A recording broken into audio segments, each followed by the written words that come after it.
Hello, people of the interwebs. Welcome back, hopefully, to my Let's Play of Muppet Monster Adventure Blind for RGOGNOCA, really good old games no one cares about.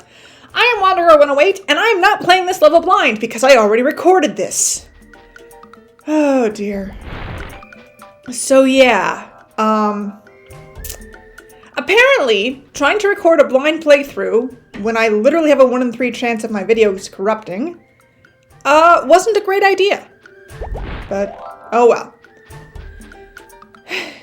I'm still committed to doing this. You won't, the first time reactions that were the whole point of this just are gone now. And that makes me sad. But anyway, so, I had a couple realizations, the moment I started the dead video. This medallion... Find 3 more of these babies, and you'll be able to chop more than salad, okay? Is for a new power, and I realized the moment I made this jump, yeah, the power-ups are permanent. You only need 2 more pieces of the ghoul friend amulet.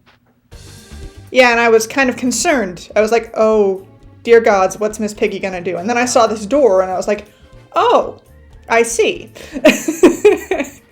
That's gonna be fun. So yeah, the power-ups are in fact permanent. Which I was complaining about in the last video. But yeah. You only need 1 more piece of the ghoul friend amulet, okay? But that then begs me the question, why have them be unlockable at all? If we're just going to unlock them like in the first like tutorial levels. Hola. The ghoul friend's karate chop is yours now, okay? No barriers, we're standing your way, okay?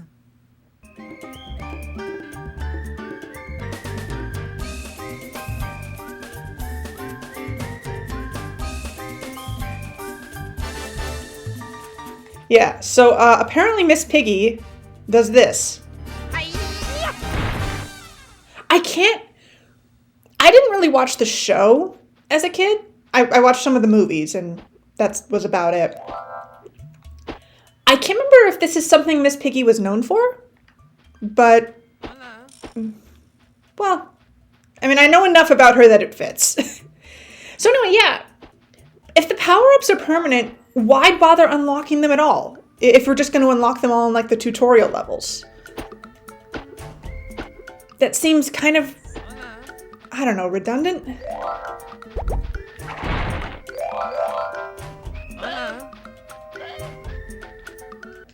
Your glove attack will be useless on these shield enemies, okay? They can absorb all of the energy, okay?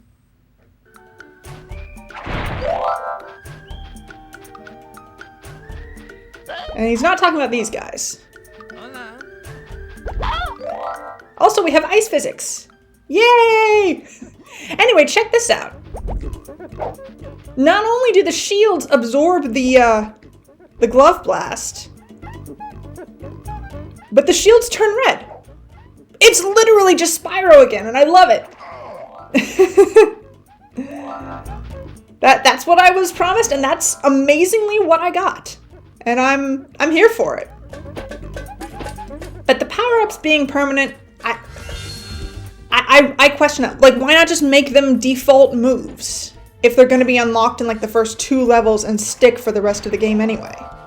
You know? I mean, I guess teaching me about them one at a time, kind of, and giving them a little more gravitas, maybe?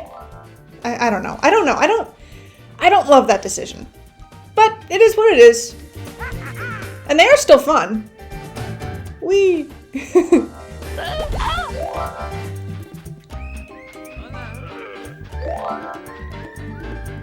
Look out for some of the larger enemies, okay? Their size means they are immune to the spin attack. They will either kick or bat you away like a little houseflies, okay?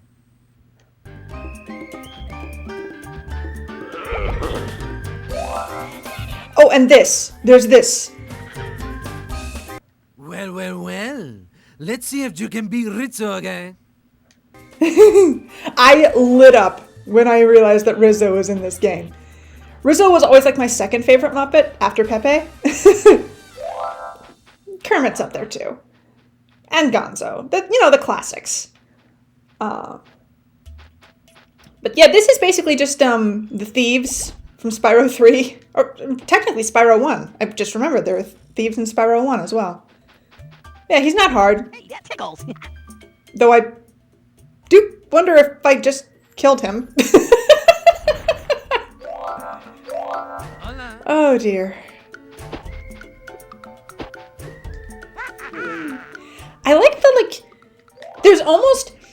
it's almost faster to glide than it is to run. I love the momentum you get when you turn into Nosferatu. I love that. Oh, by the way, I had a thought. This stained glass, is this the dude who caused all this? Because it was like the uncle of the scientist guy?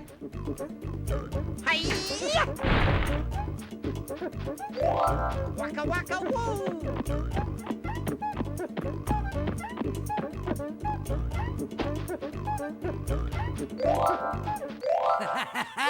Congratulations!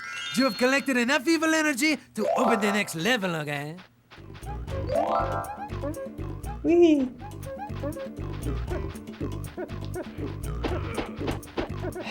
So yes, sorry this video is already late. It is already late as of me recording this, because I recorded the whole episode, and then it just corrupted, and it's like...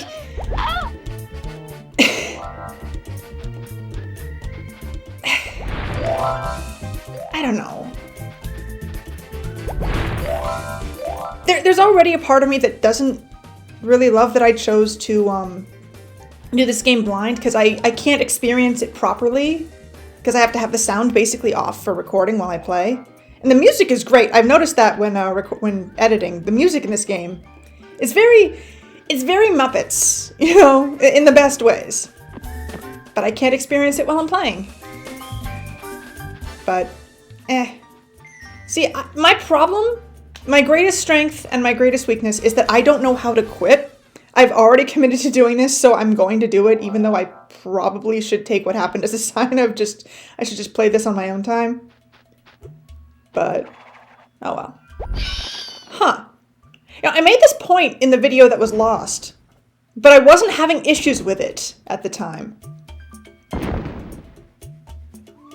So, in Spyro, again with a Spyro comparison, for lack of better words, square is melee, and circle is projectile. You know, like circle is the, shoot fire button, and square is the charge button. So, which is, basically it's a projectile and melee split. In this game, it's the opposite. In this game, square is the projectile and circle is the melee. And it didn't trip me up then, but it's tripping me up now. Also, I want to make the point, I don't understand how spinning is supposed to fix this problem. Because now that I've, seen the opening cutscene properly in editing, I understand that this glove shoots anti-evil energy to, like, blast the evil energy out of things so that we can then collect it. So that makes sense. That makes sense why this is a thing. What does spinning do? I mean, I guess the glove is sticking out most in that animation, but still, it feels kind of... I don't know. It's you know what? It's one of those things... I've realized this. I've gotten into, like, critical videos, like, Nostalgia Critic and others who, like, analyze things. Nostalgia Critic's the only really well-known one that I'm into, but I'm into several stuff that, like, criticize and, like, point out the flaws in various forms of media, movies, games, etc. Even a couple books. And it's something I've started to realize that nothing is flawless, but there's a difference between acknowledging flaws and getting hung up on them. Because, yeah, it doesn't make sense that the spin has the same effect as a blast from the glove specifically designed to knock evil energy out of things. But it's fun, and that's all that really matters. You can, like, always point out the tiny little plot holes in everything. Everything has plot holes. But who cares? At a certain point. I mean, the argument is always going to be, oh, you know, no one would lose if these flaws were fixed. And yes, that's true to an extent. But sometimes flaws have to exist for the sake of fun, which I think is the first thing a video game should be, is fun. And, you know, if you can justify the stuff in it with, like, lore and stuff, that's great. But if you can't, don't let that detract from being able to make things more fun. And also, again, there's a difference between pointing out the flaws and saying the flaws ruin something when they don't. So, yeah, that's my mini rant about how the cynical age has kind of made me realize, you know what? Yes, it's important to acknowledge when something isn't perfect, because then you can learn from it and make something better in the future. But calm down and enjoy things, people.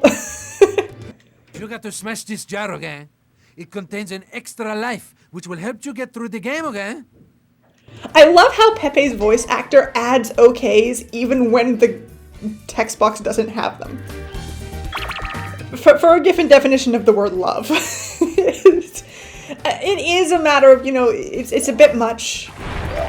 And yes, Pepe's greatest strength was definitely that he was, frankly, underutilized, as I recall. Because then you can just appreciate him and the constant okays don't get annoying. But I still love him. I do still love him. Oh, all this armor suits you well, okay? Okay, so here's another arbitrary task. That's, I guess, technically a tutorial. But, I mean, when he puts it this way, I don't have much of a choice if he's gonna say it like that. So, this particular power-up is a little annoying in that you have to be standing completely still in order to trigger it. So if you're walking up to something, you can't start pressing triangle until after you've come to a stop. Which is mildly annoying. And you also have to, like... I guess you don't have to, like, be in a specific spot to trigger the hitbox, but you do have to be directly facing it. Like, directly. You can't just be in the vicinity. It's not so bad. I had a little more struggle with it my first time through, but you don't get to see that because... I think my biggest problem with this power-up is the wind-up. If you're going to do a timed thing, don't make me do something that takes several seconds.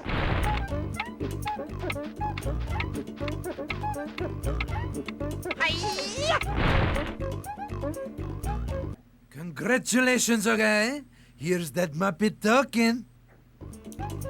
And again, as I was saying, Pepe is supposed to be helping us.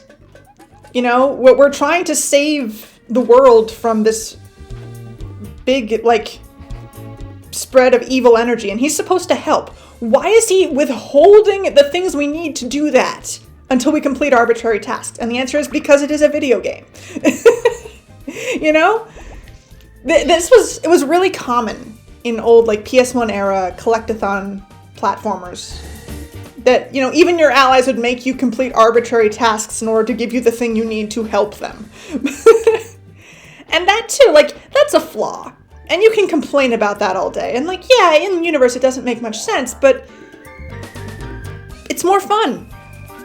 And the first thing a game should be is fun to play. I say that even though one of my favorite games is about as unfun to play as possible. But, like, the story is just so good, it's worth slogging through the gameplay. But at the end of the day, a video game is a video game. It's something to play. It's something to have fun with. And, you know, if a game is fun, then it deserves to be a game. That doesn't necessarily make it good, but it does mean it deserves to be a game. If that makes any sense. Maybe it doesn't, I don't know. There's nothing in these gaps. But I apparently suck. Ugh. Here I am talking about how the game is fun to play, and then I'm completely failing at the most basic of platforming challenges. Well, it's because I'm overdoing it. I should just be patient. That's another thing people have forgotten. Patience. Okay, this is fantastic. This was the best part of recording this level the first time. I love this so much. This pickup powers up your glove, okay? You can now fire balls of energy across the entire world, okay? But only for a short time. So this chicken is a power-up. And now I can shoot chickens for a short time at this guy. Presumably this is how you're supposed to beat this guy. I don't know for sure. But this is fantastic. It's so good. It's so wonderfully stupid and I love it. It's just the power-up is just a chicken. It's so Muppets, you know? Like, honestly, the fact that the humor in this game is so Muppets, it really does give me hope that maybe, just maybe, this isn't supposed to be leading up to a it was all a dream thing. Because again, the cutscene, the opening cutscene is pretty dubious. It makes you think, oh, you know, this is all just a nightmare Robin's having because of his overactive imagination. But on the other hand, this is Muppets. So while that would make sense, it doesn't have to make sense because it's the Muppets, and I love it. I love this so much. Okay, and that opens the exit. But we're not done yet.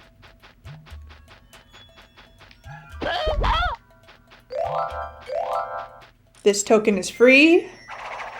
Don't know how I feel about it being free, but whatever.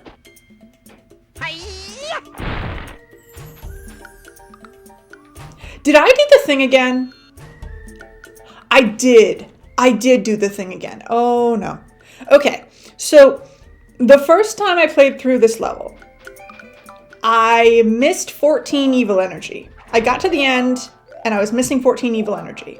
And I was like, where did I miss the 14 evil energy?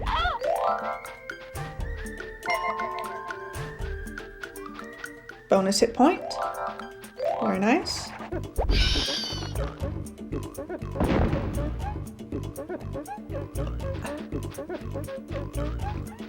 And I found it after a while. I did have to like take several minutes going back through the level to find what I'd missed. But in recording this a second time, I thought, okay, there's no way I'm gonna miss it twice, right? Because I know where it is now. But I did. I missed it again.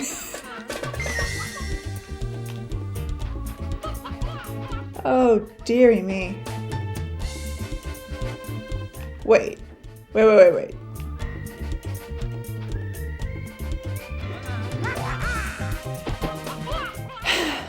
I may not be playing this level blind, but this is still my second time playing it.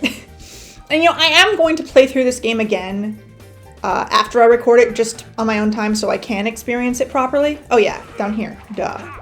I almost missed this too, oh my goodness. Why am I dumb?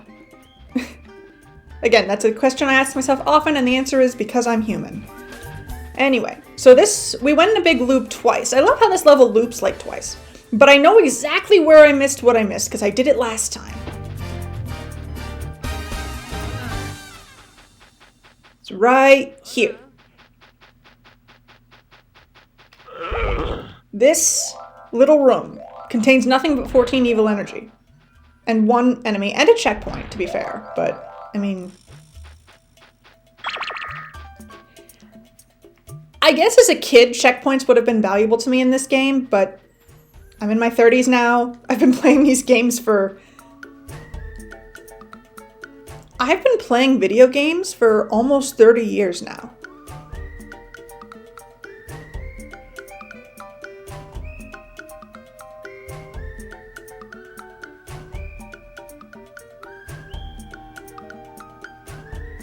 I'm sorry, I just had an existential crisis over that. Okay, this video was worth making. Oh dear. Oh yeah, and then after I got that, you know how it was in like literally one room over from where the exit is? I spent several minutes getting completely lost after I found that room and got the evil energy I had missed because I went the other way. Oh dear. And I don't know if that's because the level design is confusing or because I just suck. Anyway, yeah, that's everything.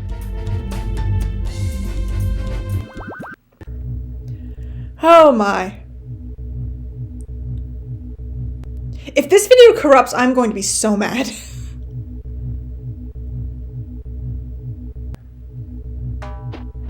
I don't know what causes that to happen. But yeah, 100%. Oh yeah, that was a point I was going to make. Even though this is a blind playthrough, now that I understand that every level can be completed at the outset, I think, and because I have been playing these games for almost 30 years, I think it won't be hard to 100% this game, even though it's a blind playthrough, which is good. Because the point of my channel is to show off these games in their entirety, and I'm glad that even in a blind playthrough I can still do that, you know? It's good. So I'm not going to stop just yet, because I got to this next level. And there is one more medallion or one power to unlock. I showed off that and then I cut the video, so that's what I'm doing here. Also, we have lava now. So now we have floor hazards.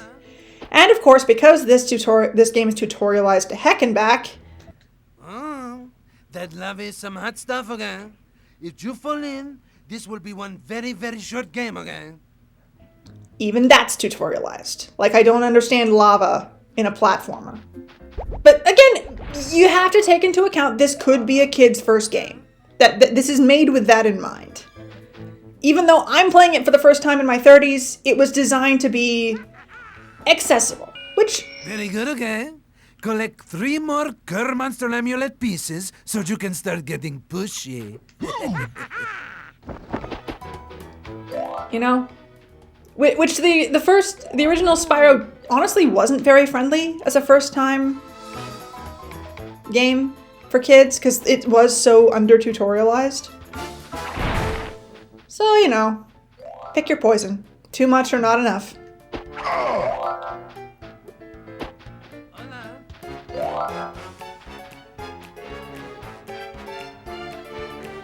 Can I get there from here? No. I'm supposed to get it from up there. How do I get up there? Probably later in the level.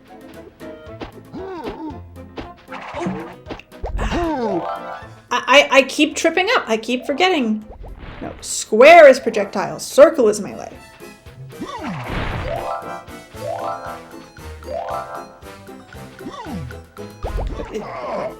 This time I didn't forget which was which. I forgot which I was supposed to do. Oh dear. I have made up my mind. I do very much like this game. It has its faults, but you know, everything has faults.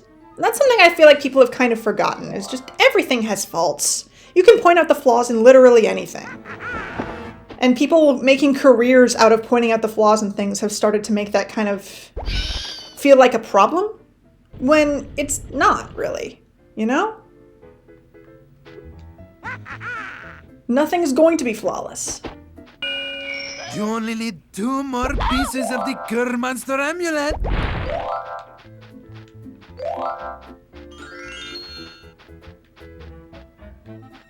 Why did this fly all the way over here? Oh! Hello, Beaker!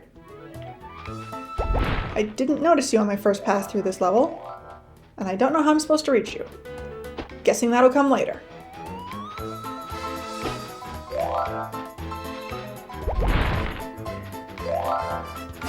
Real quick. Oh yeah, one other thing that I realized. I can sprint and I can jump while I'm sprinting. Because you can't really do that in Spyro. Because it like ruins your like... Either your jump height or your momentum has to get sacrificed in that case. But no, not in this game. So that is something You only need one more piece of the Monster amulet, okay? I do love Pepe. But yeah, this is something I'm going to have to get used to, is that I can just keep running when I jump. I guess that's an upside to having run be R1 instead of one of the, you know, picture buttons. Face buttons? Ow.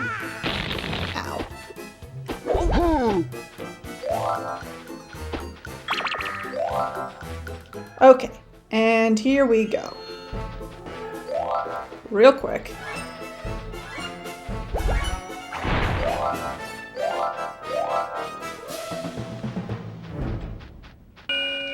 Hola. Congratulations, okay? Now you can use the power of Monster to push and pull heavy objects. Get out there and throw your weight around, okay?